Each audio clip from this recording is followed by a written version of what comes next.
guys? Welcome to a new episode of Life After Quarantine. Riley just finished wrapping up a haircut, as you guys can see. I'm gonna go ahead and put a picture of the haircut right here. Check it out. Look at the haircut. Pretty good, right? So he's really good at cutting hair, so I like this guy, and this is why we want him to be at the shop again. This is why we want him here.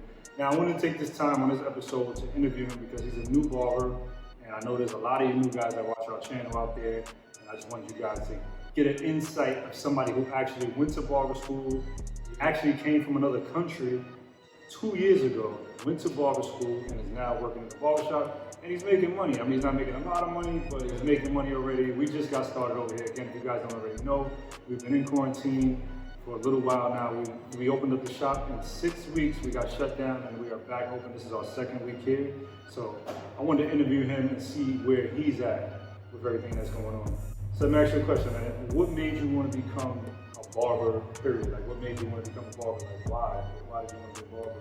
So when I first saw barbers, I was like, yo, I gotta get into it. But at the time, I don't know that much about barbers, basically. But because in my country, it's not popular at that time. Okay. So when I first got here, and I figured out about barber school and stuff. Yeah.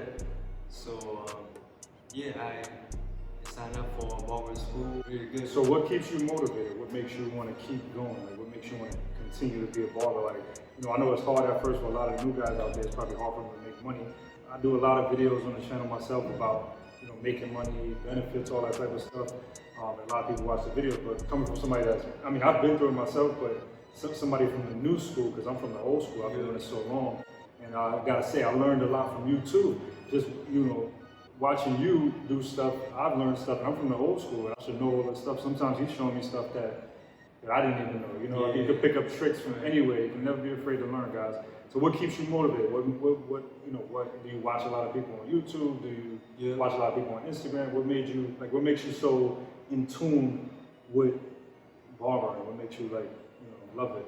So when I just started, I just kept doing it. I don't know. To be honest, I have no idea that I really love it that much. Because when I kept doing it, and I feel like it's in me. So you gotta fall in love with it first. Yeah. So a lot of you guys out there coming from Riley, as you can see, you have to love what you do. You can't do it for the money. So he ended up loving it. And I'm telling you, this guy watches videos, he's good at cutting hair, really good, believe it or not. He says he's not, he's like, I still got more time.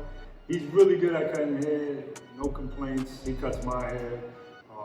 I wouldn't let anybody just touch my hair, to be honest with you. I cut my own hair. Actually, as you guys can see on the channel, I wouldn't let anybody really touch my hair unless they know how to cut hair. He knows how to cut hair, and he's still willing to learn, you know what I'm saying? And I like that about him.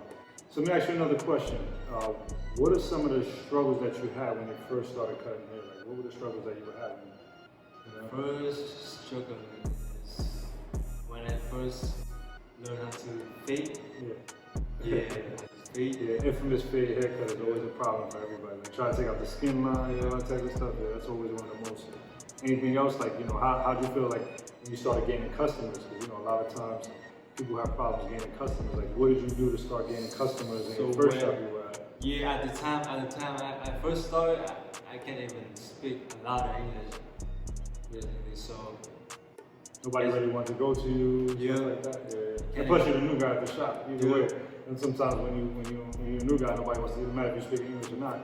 Nobody wants to go to your chair. Like, I don't want to go to this guy. You know, cut hair. They want to see first. Yeah. So it's about like 3-4 months. And I start getting customers. In the 3 to 4 months, people know me. So it took some time until people started knowing you. It took a time. So. So one by one. Yeah, definitely. Yeah, that's how it is now. I mean, we basically just opened up a new shop. So exactly. So it's for you, it's like one by one. But a lot of people been coming back, which is good. A lot of people book appointments online for Riley over here. It's been it's been going good, right? So let me ask you, man, have you ever messed up somebody's hair? Of course. And how did they get? Like, how did that make you feel? Did it make you want to give up on cutting hair, or did it make you want to keep going? Like, what did you feel like? It's made me feel like I want to fix it. Yeah. I gotta fix it before they get out of my chair. Okay. So that's the first time I remember the first time I messed up. Yeah. Is the one with the taper. Okay.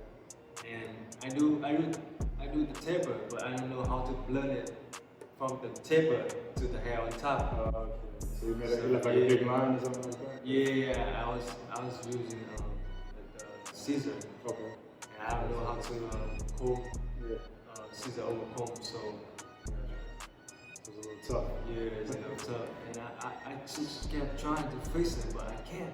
Yeah. So I was thinking in my head like, fix it. Yeah. Can't. Was that in a barber shop or was that? Yeah, it is in a barber shop. Oh wow.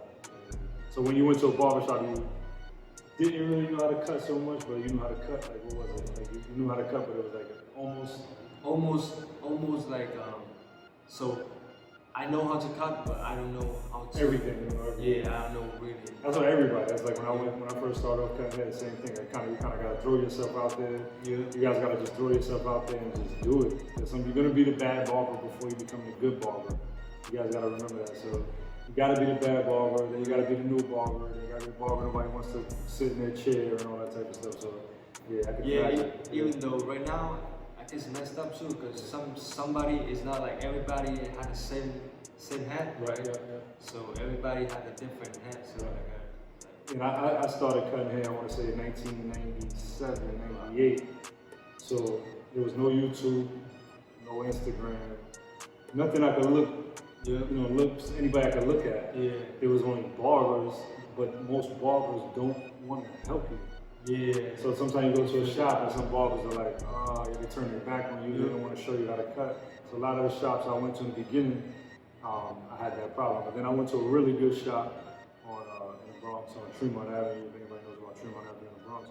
I went to a nice shop out there and they showed me basically almost everything I know now, they work with me. Okay guys, that pretty much wraps up the video. If you guys have any questions, comment below. This is Life as a New Barber, my boy Riley over here. We'll have tons more videos coming like this. Like, comment, and subscribe. Again, comment if you want to know anything about becoming a new barber, and we'll get Riley over here to answer that. I will talk to you guys soon. Jay here from EasyBladeShavingProducts.com. Hey, remember, like and comment.